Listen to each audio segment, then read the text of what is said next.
Es innegable que el proceso de digitalización no empieza con la crisis sanitaria generada, ¿no?, por COVID-19. Hay una historia muy larga y prolongada.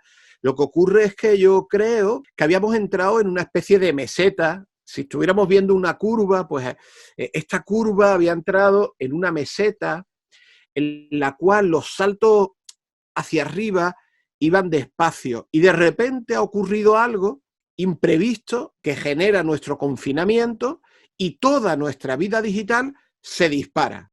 El COVID-19 ha generado la subida de la curva y esto también impacta en el mundo educativo.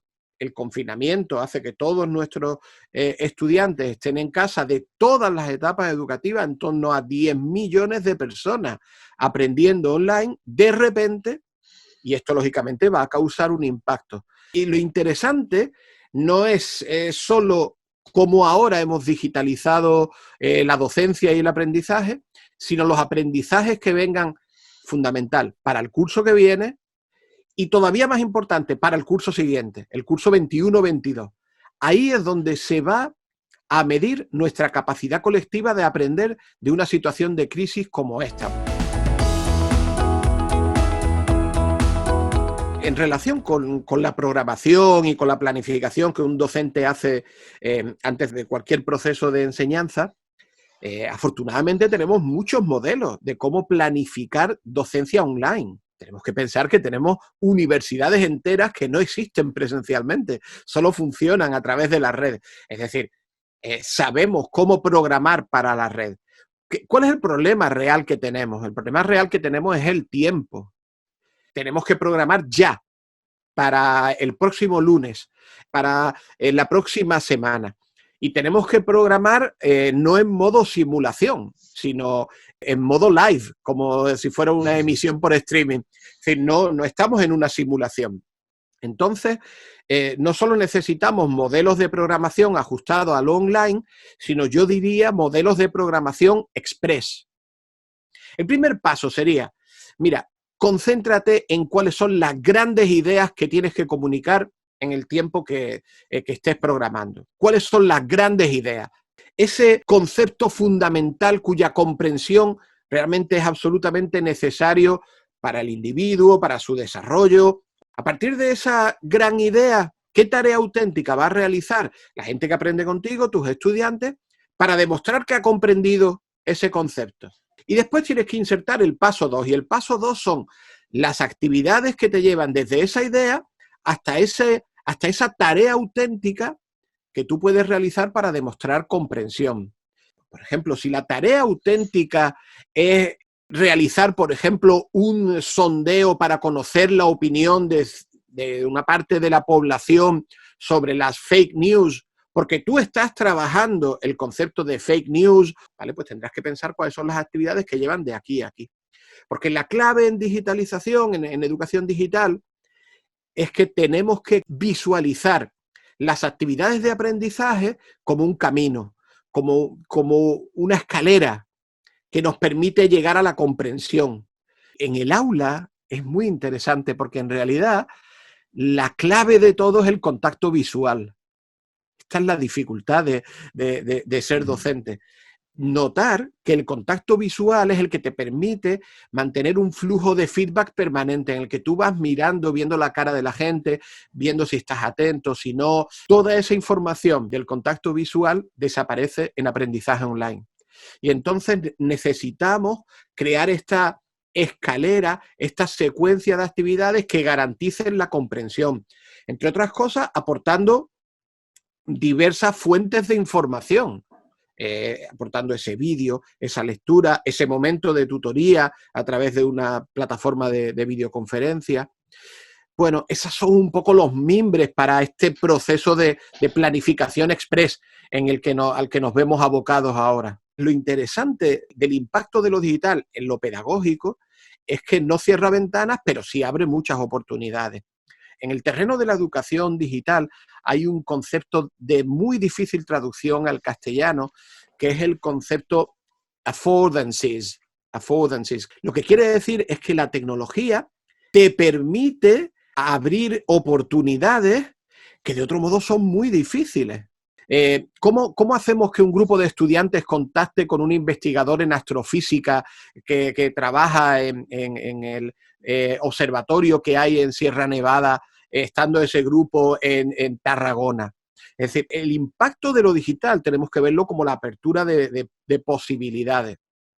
Lo que ocurre es que cuando se abren las oportunidades, resulta que lo digital te anima, no te fuerza, pero te anima a hacer algo. Y ese hacer algo significa mancharse las manos, producir algo, crear algo. No solo escuchar algo. No es esta idea de aprender escuchando, sino aprender haciendo. Entonces la tecnología nos ha hecho volver al pasado cuando a finales del siglo XIX y principios del XX, los grandes pedagogos decían que se puede aprender haciendo, creando cosas, ¿no? Esto es una propuesta de finales del siglo XIX y la tecnología nos pone por delante esta posibilidad. Bueno, pues muchas de estas pedagogías emergentes tienen en la tecnología un poderosísimo aliado. No hay una receta única, porque enseñar es un proceso complejo, porque depende de quién enseña, de qué quiere enseñar, de a quién quiere enseñar, depende del tiempo, depende de las infraestructuras. Entonces no hay una única manera de enseñar. Ahora, por ejemplo, durante el confinamiento, estoy convencido que muchas compañeras y compañeros habrán optado por grabar vídeos, habrán optado por concentrarse en un momento inicial de videoconferencia y aportar a lo mejor lecturas o por proyectos o tareas. Es decir, no hay una sola manera de enseñar. Yo creo que la dificultad de enseñar radica precisamente en que tú tienes que elegir la manera más adecuada de enseñar dependiendo de los objetivos que te estás planteando y de los individuos con los que estás trabajando, etcétera. Lo importante es que tu mochila lleve muchas maneras posibles de enseñar. Es decir, si tu mochila solo lleva una manera de enseñar, entonces sí tienes un problema. Porque entonces estás presuponiendo que esa manera es la mejor y única manera de enseñar para todo el alumnado, todas las materias, todo. Y eso sí que es muy discutible hoy desde la investigación y desde la práctica. En todo proceso de aprendizaje tiene que haber evaluación. Aprender es un proceso secuencial, ¿no? Vas avanzando poco a poco, a veces tienes retrocesos, tienes avances. Bueno, pues evaluar es observar ese proceso. Evaluación sin feedback no sirve para nada. Sería como si alguien viniera con una checklist, pero callado y diciendo, ha hecho esto, lo otro. Vale, pues si no se lo dices, quien aprende no puede solucionar sus problemas. Entonces, evaluación y feedback tienen que ir necesariamente unidos.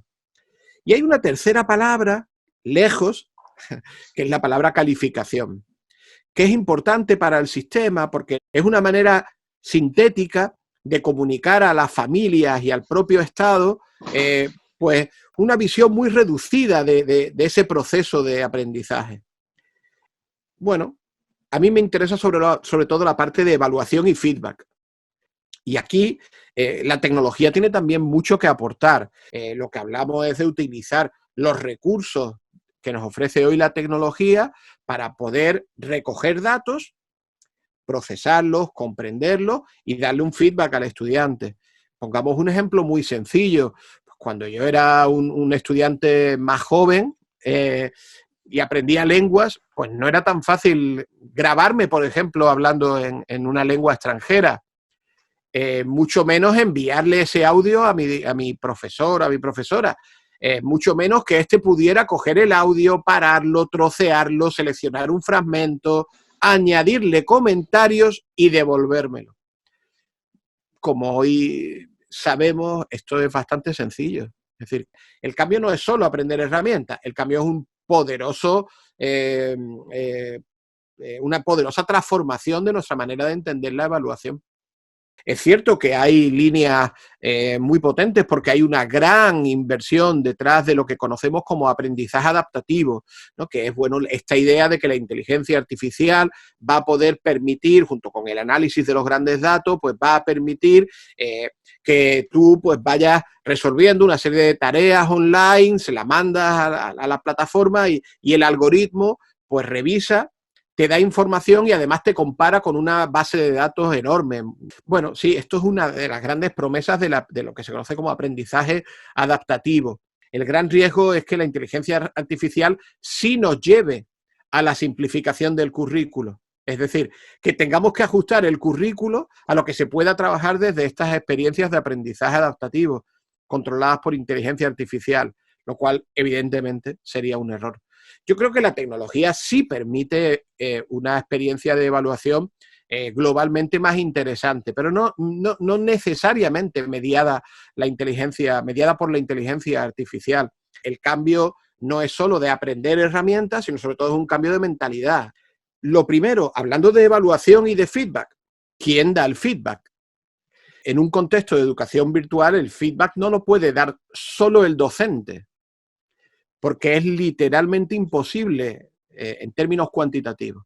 Entonces tenemos que recuperar otras dos propuestas que siempre han estado ahí, que son la autoevaluación y son la coevaluación, la evaluación entre pares. Recordemos siempre que no estamos hablando de calificación, que a lo mejor alguien puede confundirse y pensar, ya estamos en la utopía de que uno se va a calificar a sí mismo. No es eso. Es que tú puedas, por ejemplo, utilizando una rúbrica que te han dado previamente, saber si la tarea que acabas de realizar está en un nivel 1, 2, 3 y 4. Y tú observas el producto que has creado y dices, bueno, vamos a ver, de acuerdo con este criterio, con este indicador, pues yo estoy aquí, aquí o aquí. O te lo puede decir un compañero o una compañera a través de coevaluación. O te lo puede decir el docente. Es decir, tenemos una batería de posibilidades que nos permite que el individuo se evalúe a sí mismo y, por tanto, se dé feedback a través de una herramienta tipo rúbrica, tipo checklist, etcétera, etcétera, o que sea un igual el que evalúe al aprendiz, o puede ser que te lo aporte una persona externa. Y ahora vendría, por ejemplo, familias evaluando, no calificando, evaluando. Bueno, yo tengo evidencias de centros que ya lo están haciendo, uno de ellos ahí en Barcelona. Es decir, familias que evalúan la tarea, el producto, el artefacto que crea. No lo califica, lo evalúa y le asesora y le ayuda. Y yo creo que hay que, de alguna manera, diversificar tanto quién hace la evaluación y quién aporta feedback, como las herramientas que utilizamos para la evaluación y el feedback.